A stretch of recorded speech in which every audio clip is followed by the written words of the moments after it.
Welcome to Turning Point's Clearway Capital Solutions podcast series, where we talk to leading investment managers and general partners in their respective asset classes about the evolution of their markets and how they're responding to these changes. Established in 2008, Clearway Capital Solutions is an independent and privately owned company providing business development and capital advisory services to investment managers in alternative and traditional asset classes who are seeking to engage with Australian and New Zealand investors and their consultants. The Turning Points podcast series provides listeners with direct access to the insights of our investment partners.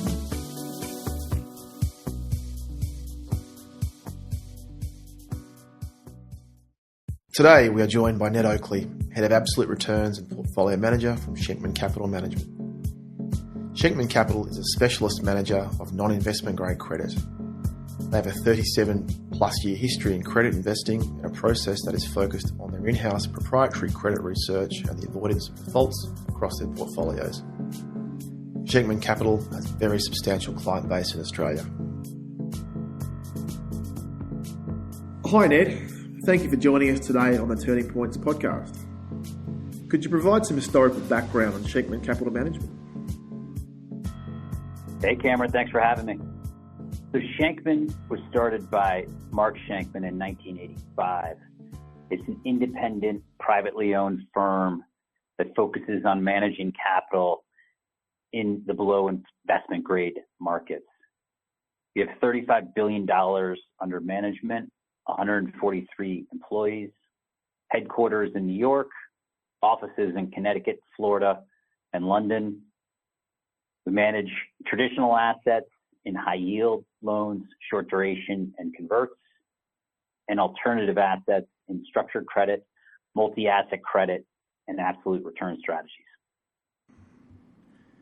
Please tell us briefly about yourself and your role at Shenkman. Yeah, for sure. So I head up our absolute return strategy. I started my career at JP Morgan Chase, came to Goldman, was at Goldman Sachs on their distressed investing desk for 10 years. That's where I met Justin Slackey. Justin Slackey is the CIO now of Shenkman, and really the reason why I'm at Shenkman. I joined Shenkman 8 years ago to help Justin launch our opportunistic credit fund. And as I mentioned today, I manage our absolute return strategy, which is our opportunistic credit fund and our tactical drawdown fund. How would you define opportunistic style credit investing?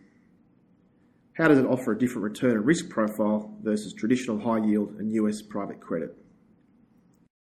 Yeah, look, we define opportunistic credit as a fundamental research-based strategy that identifies and positions around catalysts in the market. Those catalysts could be bankruptcies, it could be some kind of litigation, it could be earnings. The opportunistic credit strategies invest across the credit spectrum in performing high yield and investment grade, corporate credit, stressed credit, and distressed credit, emphasizing different thematics through a business cycle. It invests in asset classes that include the high yield market, which is now a $2.1 trillion global market, the corporate loan market, which is a $1.6 trillion market, and the convertible market, which is around $375 billion. In sum, opportunistic to us is driving performance through current income and positioning long or short around differentiating views than the market around credit risk and event risk of corporate debt. I think there was a question in there as well. How's the difference? What's that result? What's the difference in return profile to high yield and private credit? Look, traditional high yield, it's a benchmark product. It tends to see higher volatility aspects in returns than opportunistic credit. Opportunistic credit uses shorts to dampen volatility. As far as private credit, it's similar in that both private credit and opportunistic credit generates their return through current income, but that's only one piece to opportunistic credit. Opportunistic credit is also generating return through capital appreciation and then shorting as securities trade off in adversity. It's really, private credit, is also funding investments close to par, while opportunistic credit has the ability to purchase investments at a discount to par in the secondary market. Can you tell us a little bit about the Shenkman portfolio management and analytical team that supports you to manage opportunistic credit style strategies? Yeah, for sure. So, it starts really to, who sits to my left and right. I sit next to Justin. As I mentioned, Justin's our CIO. I've been working with Justin for now close to 15 years. And then to my left, the head of research for opportunistic credit is Shirley Lowe. Shirley also came from Goldman, where I worked with her for my 10 years at Goldman, and she joined Shenkman when I joined. So we've been working together for almost 20 years together. Look, the fund, our opportunistic credit strategy is fully integrated into the broader credit organization, and it's really positioned to leverage that broader credit organization. And that starts really with our research team. We have a 23-person research team that covers the vast majority of the high yield and loan universe, which really provides us a speed to market advantage. So when news hits the tape, we are in a position to recalibrate what is fair value and reprice the security ahead of the market. The second piece is really the trading. We have 5 traders that trades the $35 billion of assets across structured credit, converts, bonds, loans, and for opportunistic credit. Their job is really to flush out the technicals of each of those asset classes, and then to find liquidity and provide liquidity for the portfolio managers. And the last is our dedicated capital markets team. Today in the corporate credit world, refinancing, liability management exchanges, amend and extensions, early tenders, capital market activities have become more and more complex.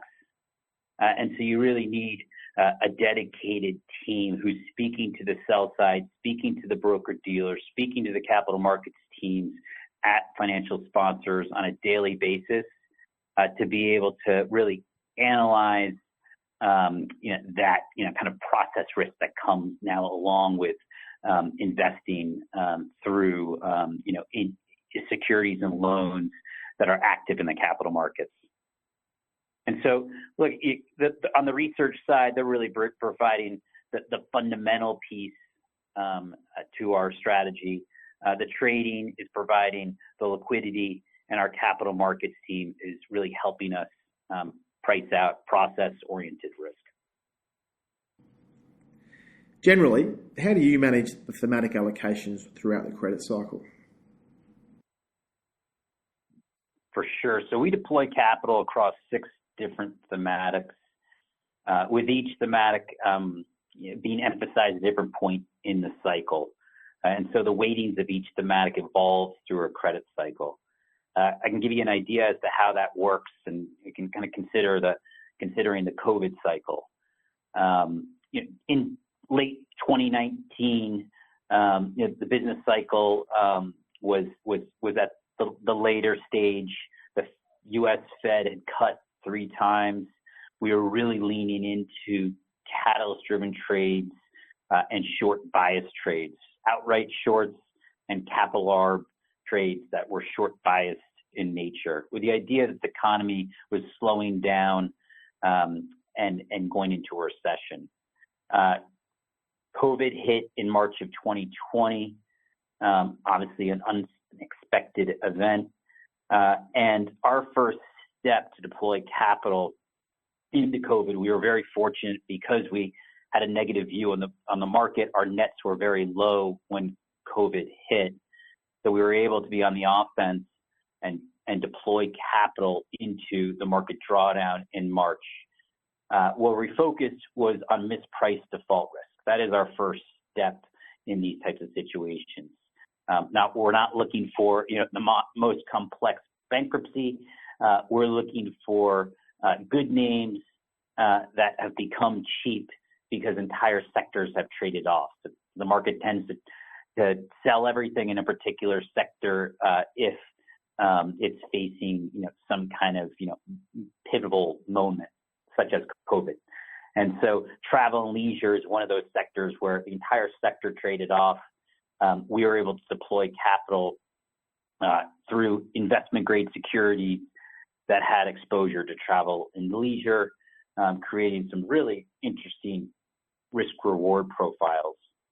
As we got through the initial stage of COVID, we started to look for incremental yield to add to our book, and that's really credits transitioning from stressed back to performing. And this was kind of summer of 2020 into the fall of 2020, the third quarter, and then once we hit the recovery phase, which is really the fourth quarter of 2020 into 2021. We used capital to help fund companies emerging from bankruptcy. These companies cleaned up their capital structures. Their business was recovering because, presumably they filed for bankruptcy because of COVID interruption. And now we're emerging from bankruptcy with capital provided from us and other funds to as delevered entities and to now move on. So we it gives you an example as to how we've rebalanced the thematics across distressed, stressed, performing, and investment grade across the business cycle. Defaults are only slightly above long-term averages. Do you have a forward-looking view of where they are heading? Yeah, the default rates are muted across the public credit. And that's for really a couple reasons. One, the economy is strong. Fundamentals are good. Two, credit quality in the high yield market has been improving for a number of years now. And then third, which to me is the most important, is really there's been just a tremendous technical in the high yield market and the loan market, but particularly the high yield market, where there's been an imbalance of supply demand for a number of years. The high yield as an asset class has shrank by 13% since 2021, and demand has stayed steady. Most recently, demand has grown as we've seen inflows into the asset class, given the all-in yields possible.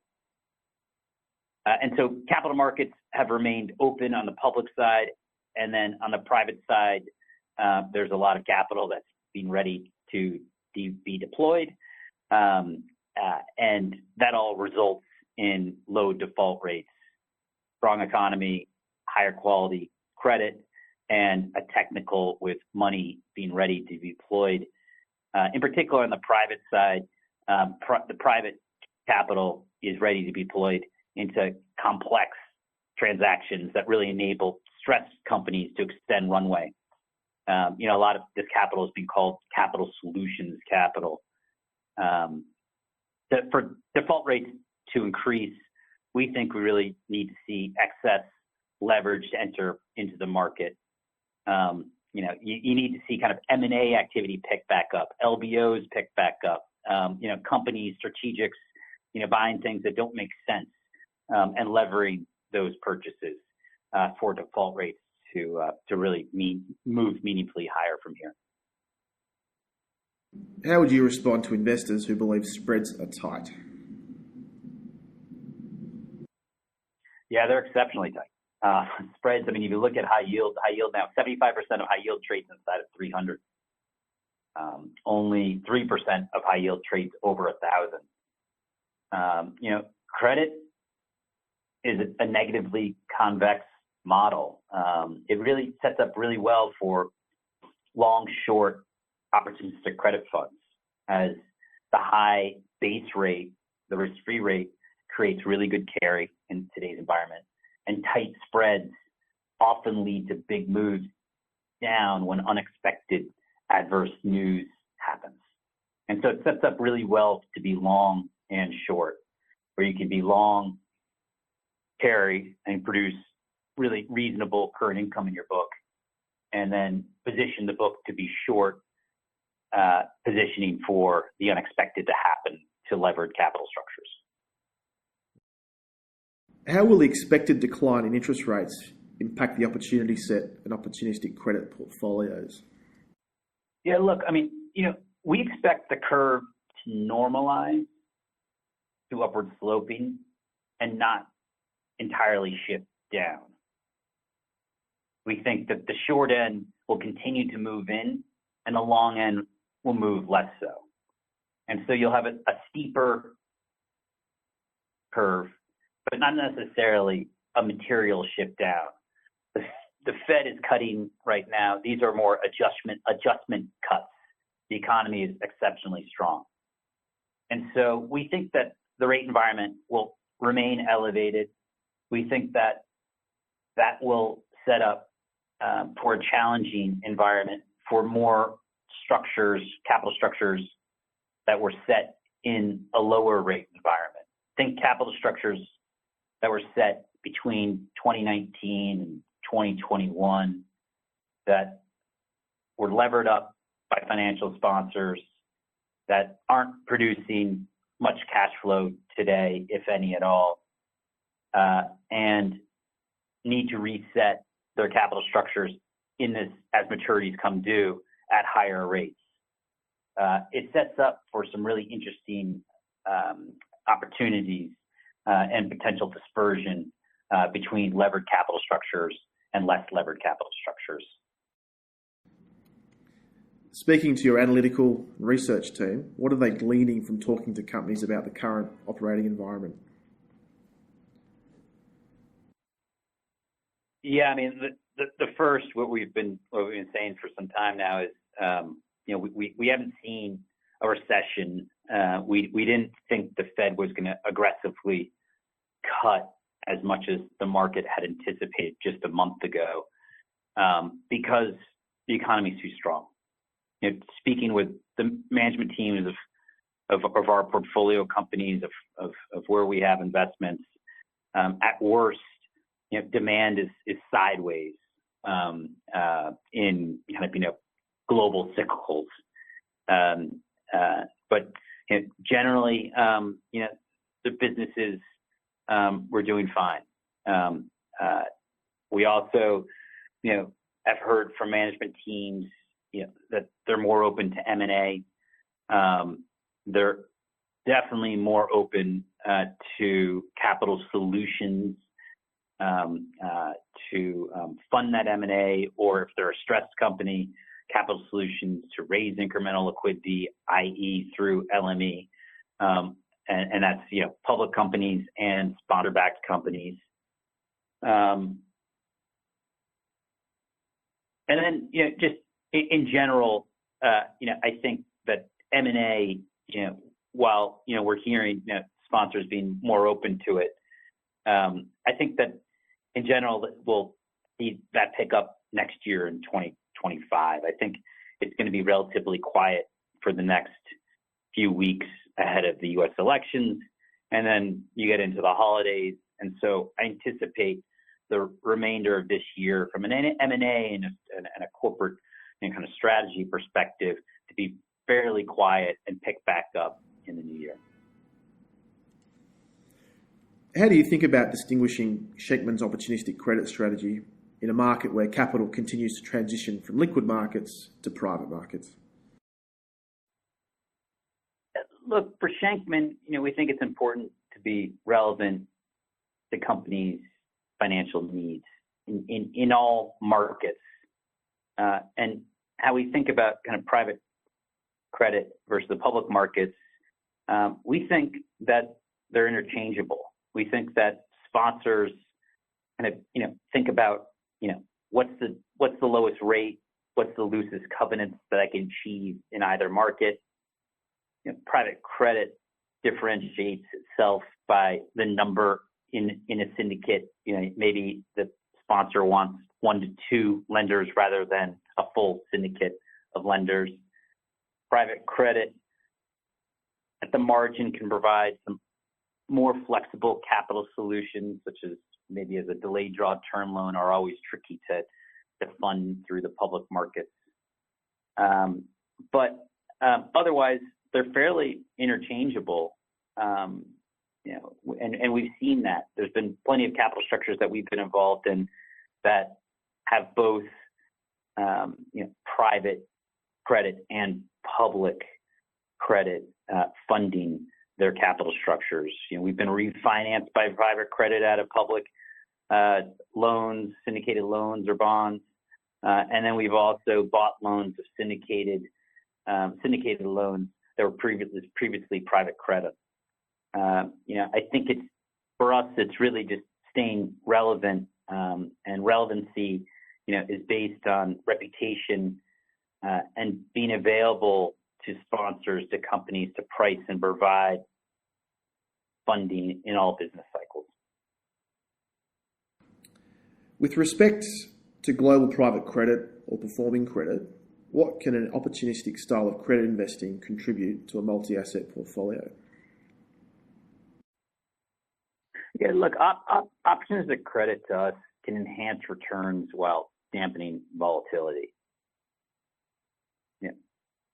Historically, we've been able to outperform some of the yieldier asset classes with lower volatility, and where we really outperform an opportunistic credit as a strategy outperforms is in lower dispersion months.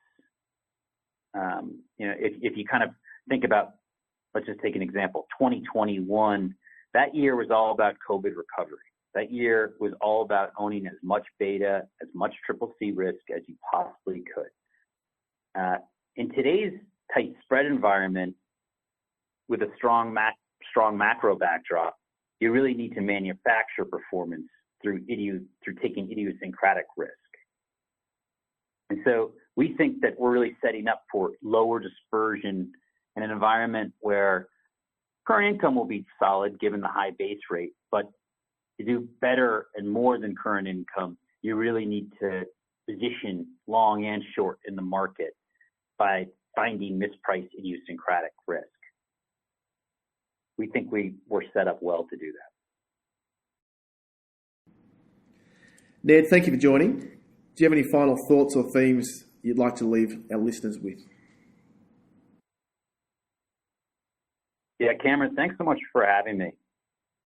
I just would say that we think it's really a phenomenal opportunity in the credit markets to generate returns through opportunistic credit investing.